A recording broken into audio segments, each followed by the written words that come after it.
আসসালামু আলাইকুম। আপনারা যে ছেলেটাকে দেখতে পাচ্ছেন, উনি একজন ছাত্রলীগের নেতা।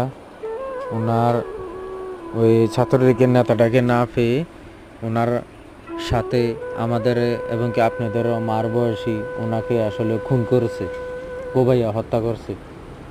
তো আসলে এটা বাংলাদেশের মাঝে রাজনীতিক আমাদেরকে তারা উল্টা যে শিখিতে আছে এবং কি আমাদেরকেও তারা শিক্ষা দিতে আছে যে দল না থাকে এবং কি তাদেরকে না পেয়ে তাদের ফ্যামিলিকে খুন করা। তো আসলে তারা আমাদেরকে অনেক কিছু শিক্ষা দিতে আছে, আমরাও শিক্ষা নিতে আছি।